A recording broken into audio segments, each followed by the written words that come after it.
അസ്സലാമലൈക്കും. എല്ലാവർക്കും ഷിഫൂസ് കിച്ചൺ ടൂറിലേക്ക് സ്വാഗതം.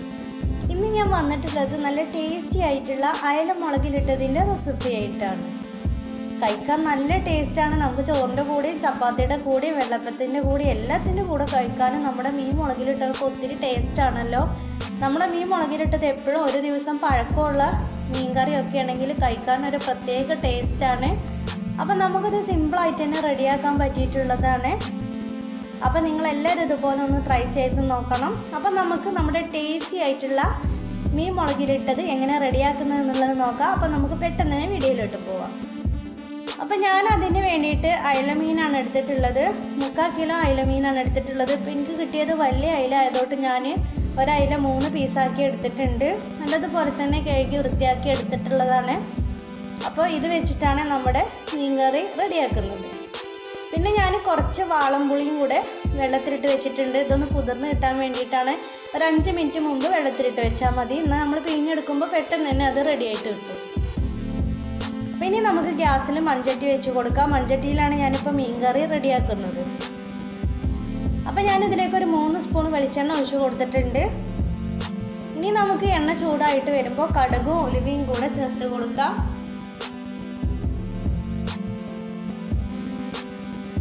ഇനി നമുക്കിതിലേക്ക് കുറച്ച് കറിവേപ്പിലയും കൂടെ ചേർത്ത് കൊടുക്കാം. ഇനി നല്ലതുപോലെ തന്നെ ഒന്ന് ഇളക്കി കൊടുക്കാം. നമ്മുടെ കടുക് ഉലുവയൊക്കെ ഒന്ന് പൊട്ടി വരുന്നത് വരെ ഇളക്കി കൊടുക്കാം. ഇനി നമുക്കിതിലേക്ക് ഒരു വലിയുള്ളി ചേർത്ത് കൊടുക്കാം. വലിയുള്ളി കട്ട് ചെയ്ത് ചേർത്ത് കൊടുക്കാം. ഇനി നമുക്ക് ഒരു തക്കാളി കട്ട് ചെയ്തതും കൂടെ ചേർത്ത് കൊടുക്കാം.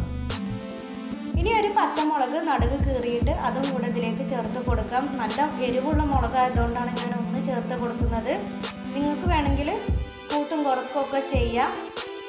ഇനി നമുക്കിത് വഴറ്റി വരാൻ വേണ്ടിയിട്ട് ആവശ്യത്തിനുള്ള ഉപ്പ് ചേർത്ത് കൊടുക്കാം. ഇനി നല്ലതുപോലെ ഒന്ന് ഇളക്കി കൊടുക്കാം. ഇനി നമുക്കിത് അടച്ച് വെച്ചിട്ട് തീ സിമ്മിലിട്ട് കൊടുത്തിട്ട് ഒന്ന് വഴറ്റിയെടുക്കാം. പെട്ടെന്ന് തന്നെ ഉപ്പിട്ടുകൊണ്ട് വഴറ്റി വരും. ഇനി നമുക്കിത് തുറന്ന് നോക്കാം. അപ്പോൾ നല്ലതുപോലെ വഴറ്റി വന്നിട്ടുണ്ട്. ഇനി നമുക്കിതിലേക്ക് 1.5 സ്പൂൺ ഇഞ്ചി വെളുത്തുള്ളി പേസ്റ്റ് ചേർത്ത് കൊടുക്കാം. ഇനി നമുക്ക് നല്ലതുപോലെ ഒന്ന് ഇളക്കി കൊടുക്കാം. ഇതിൻ്റെ പച്ചമണം പോകുന്നത് വരെ ഒന്ന് ഇളക്കി കൊടുക്കാം. ഇനി നമുക്കിതിലേക്ക് ഒരു 2 സ്പൂൺ മുളകും പൊടി ചേർത്ത് കൊടുക്കാം. ഞാനിപ്പോൾ കാശ്മീരി മുളക് പൊടിയാണ് ചേർത്ത് കൊടുക്കുന്നത്. ഈ മുളക് പൊടി തന്നെ വേണമെന്ന് നിർബന്ധമൊന്നുമില്ല. ഇനി നമുക്ക് 1/2 സ്പൂൺ മഞ്ഞൾപ്പൊടിയും കൂടെ ചേർത്ത് കൊടുക്കാം. ഇനി നമുക്ക് നല്ലതുപോലെ ഇതിൻ്റെ പച്ചമണം പോകുന്നത് വരെ നല്ലതുപോലെ ഒന്ന് ഇളക്കി കൊടുക്കാം. അപ്പം നമ്മുടെ മുളക് പൊടി ഏതായാലും കുഴപ്പമില്ല. കാശ്മീരി മുളക് പൊടി ആകുമ്പോൾ നമ്മുടെ മീൻ കറിക്ക് നല്ലൊരു കളറ് കിട്ടും. ഇനി നമ്മൾ നേരത്തെ വെള്ളത്തിലിട്ട് വെച്ചിട്ടുള്ള പുളി ഇതിലേക്ക് പിഴിഞ്ഞിട്ട് ഒഴിച്ചു കൊടുക്കാം. ഇനി കുറച്ചും കൂടെ വെള്ളമാക്കിയിട്ട് ഒന്നും കൂടെ നമുക്ക് പിഴിഞ്ഞിട്ട് ഇതിലേക്ക് ഒഴിച്ചു കൊടുക്കാം.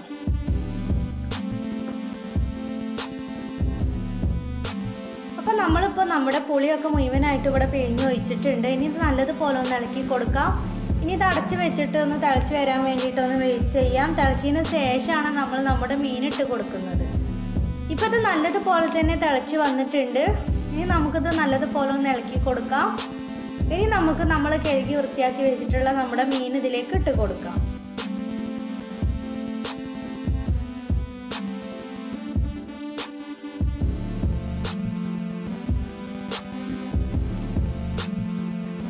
ഇപ്പം നമ്മുടെ മീൻ മുഴുവനായിട്ട് നമ്മളിതുപോലെ ഇതിലേക്ക് ഇട്ട് കൊടുത്തിട്ടുണ്ട്. ഇനി നമുക്കിതൊന്ന് ഇളക്കി കൊടുക്കാം. മീനിട്ടതിന് ശേഷം നമ്മൾ ഇളക്കി കൊടുക്കുമ്പോൾ പ്രത്യേകം ശ്രദ്ധിക്കണം. നമ്മൾ ആ മീൻ ഉടഞ്ഞു പോവാതെ പ്രത്യേകം നമ്മൾ ശ്രദ്ധിക്കണം. അപ്പോൾ അതൊക്കെ അതുപോലെ ഒന്ന് ഇളക്കി കൊടുത്താൽ മതി. ഇനി നമുക്കത് അടച്ച് വെച്ചിട്ടൊന്ന് തിളച്ച് വരാൻ വേണ്ടിയിട്ടൊന്ന് വെയിറ്റ് ചെയ്യുക. അത് തിളച്ച് വരുന്നത് വരെ നമ്മൾ നല്ല ഹൈ ഫ്ലെയിമിൽ തന്നെ ഇട്ട് കൊടുക്കുക.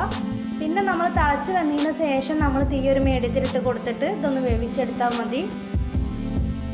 ഇപ്പോൾ ഇത് നല്ലതുപോലെ തന്നെ തിളച്ച് വന്നിട്ടുണ്ട്. അപ്പോൾ ഞാൻ ഉപ്പ് നോക്കിയപ്പോൾ കുറച്ച് കുറവാണ്. അപ്പോൾ ഞാൻ കുറച്ചും കൂടെ ഉപ്പ് ഇതിലേക്ക് ചേർത്ത് കൊടുക്കുന്നുണ്ട്. അപ്പോൾ നമ്മൾ ഇളക്കുമ്പോൾ പ്രത്യേകം ശ്രദ്ധിക്കുക. നമ്മുടെ മീൻ ഉടഞ്ഞു പോകാതെ നമ്മൾ ശ്രദ്ധിച്ചിട്ട് തന്നെ ഇളക്കിയെടുക്കുക. അത് നമ്മൾ പ്രത്യേകം ശ്രദ്ധിക്കണം. അപ്പോൾ ഞാനതിലേക്ക് കുറച്ചും കൂടെ ഉപ്പ് ചേർത്ത് കൊടുക്കുന്നുണ്ട്. അപ്പോൾ ഉപ്പുണ്ടോയെന്നൊക്കെ നിങ്ങൾ ശ്രദ്ധിക്കുക. അപ്പോൾ ഇനി നമുക്കിത് അടച്ച് വെച്ചിട്ടൊന്ന് വേവിച്ചെടുക്കാം. ഇടയ്ക്കിടയ്ക്ക് ഇതുപോലെ ഒന്ന് തുറന്നിട്ട് ഒന്ന് ഇളക്കി കൊടുത്താൽ മതി. നമ്മൾ മീൻ ഉടഞ്ഞു പോവാതെ ഇതുപോലെ ഒന്ന് ഇളക്കിയെടുത്താൽ മതി. പെട്ടെന്ന് തന്നെ റെഡി ആയിട്ട് കിട്ടും. നല്ലൊരു സ്മെല്ല് ഇപ്പം തന്നെ വരുന്നുണ്ട്. അപ്പോൾ അപ്പോൾ എൻ്റെ ചാനൽ ആദ്യമായിട്ട് കാണുന്നവർ നിങ്ങൾക്ക് ഇഷ്ടപ്പെടുകയാണെങ്കിൽ സബ്സ്ക്രൈബ് ചെയ്യണം, ലൈക്ക് ചെയ്യണം, ഷെയർ ചെയ്യണം. പിന്നെ ബെൽ ബട്ടൺ എനേബിൾ ചെയ്യാൻ മറക്കരുത്. അപ്പോൾ നമ്മുടെ മീനിലെ വെള്ളമൊക്കെ ഇവിടെ വറ്റി വരാൻ വേണ്ടി തുടങ്ങിയിട്ടുണ്ട്. അപ്പോൾ ഇനി നമ്മൾ കൂടുതൽ സമയമൊന്നും ഗ്യാസിൽ വെക്കേണ്ട ആവശ്യമില്ല. നമ്മൾ ഇടയ്ക്കിടയ്ക്ക് ഇളക്കി കൊടുക്കണം, അല്ലെങ്കിൽ അടിക്ക് പിടിക്കും. ഇനി ഞാനതിൻ്റെ മുകളിലൂടെ കുറച്ച് മല്ലിയിലയും കൂടെ ഇട്ട് കൊടുക്കുന്നുണ്ട്. അപ്പം നമ്മുടെ ടേസ്റ്റി ആയിട്ടുള്ള മീൻ മുളകിലിട്ടത് ഇവിടെ റെഡി ആയിട്ടുണ്ട്. അപ്പോൾ ഇനി നമുക്ക് ഗ്യാസ് ഓഫ് ചെയ്യാം. അപ്പം നമ്മളിത് ഉണ്ടാക്കിയ ഉടനെ തന്നെ കഴിക്കരുത്. നമ്മൾ കുറച്ച് സമയം കഴിഞ്ഞ് ഇത് നല്ലതുപോലെ തണുത്തതിന് ശേഷം കഴിക്കുമ്പോഴാണ് കൂടുതൽ ടേസ്റ്റ്. ഇപ്പോൾ ഇത് തണുത്ത് കഴിഞ്ഞപ്പോൾ ഇതിൻ്റെ കളറൊക്കെ ഒന്ന് മാറിയിട്ട് വന്നിട്ടുണ്ട്. അപ്പോൾ വീഡിയോ ഇഷ്ടപ്പെട്ടാൽ ലൈക്ക് ചെയ്യാൻ മറക്കരുത്. അപ്പോൾ ഇൻഷാ അല്ലാഹ് ഞാൻ വേറൊരു വീഡിയോസുമായിട്ട് വീണ്ടും വരാം. Thank you for watching.